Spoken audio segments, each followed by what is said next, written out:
Welcome back to Fantastic Verses and Where to Find Them. How many of you have ever played with magnets at school or at home? Magnets have this amazing property about them, and they can attract other magnets and they can attract things that are metal. If you have a strong enough magnet, you don't even need to make contact with the metal object. You just have to wave the magnet over the object like these paper clips, and you can see the paper clips are drawn to the magnet. Magnets can teach us a little thing about being a good friend. If you want to have good friends, you have to be a good friend. And the way to be a good friend is to love others. The more loving we are, the more friends we'll attract. Even if people don't always treat us lovingly, we need to show love to others so that we can share the amazing love God has given us. Let's make a commitment to loving people, and let's set a goal to attract good friends by being a good friend. And let's spread love through our friendships so that they can know that Jesus loves them too.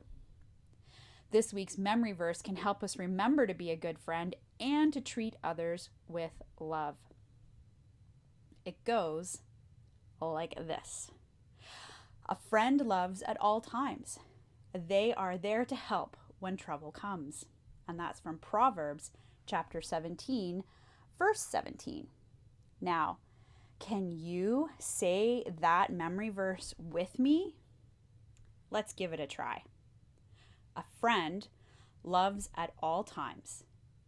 They are there to help when trouble comes.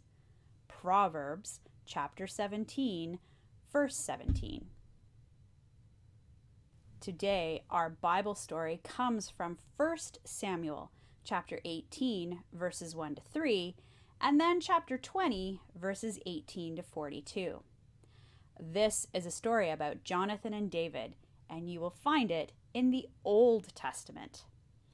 Let's watch the Saddleback Kids version of the story. This is Jonathan. Hey! Who was the son of King Saul and a warrior in Israel's army. This is David, Hey! who would later become the king of Israel. What? After David defeated a great giant, he was brought before King Saul and he met Jonathan. They immediately became friends, Yeah! and Jonathan made a pact with David and showed him that by giving David his robe and weapons. Oh, hang on. From that time on, David was successful in all he did, Oh! and King Saul became jealous of David and very angry. Saul wanted his servants and Jonathan to get rid of David, but because Jonathan loved his friend David, he warned David of what his father was planning. Oh, no. Jonathan went to his father, King Saul, and talked him out of harming David. Okay. For a time, David was safe from King Saul's plans, Phew. but not long after, the king's jealousy and anger came back, and he tried to kill David. Whoa!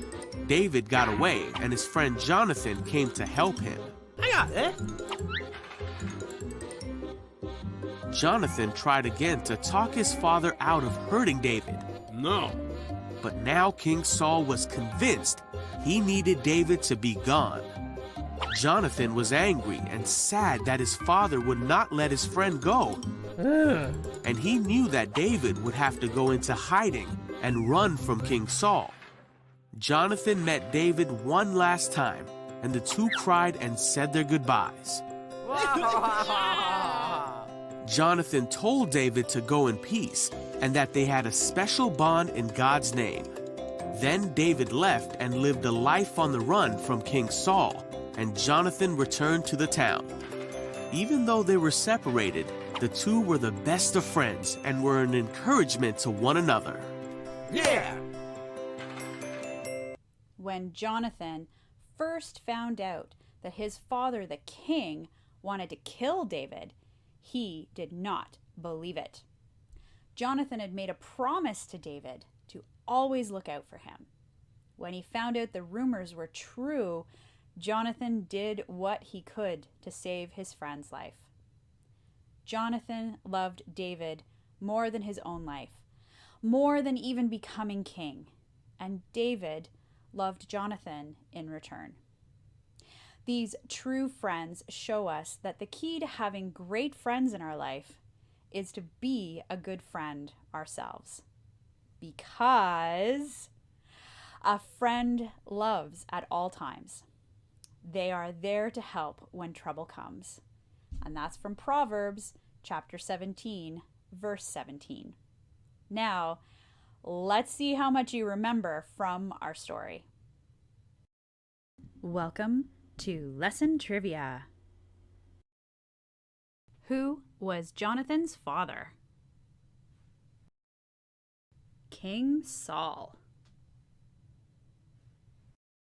What did Jonathan give to David? His robe and weapons. Where can we find this week's memory verse?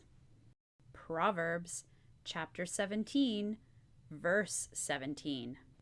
You sure do have an excellent memory, and I can't wait for you to join me next week as we continue to explore fantastic verses and where to find them.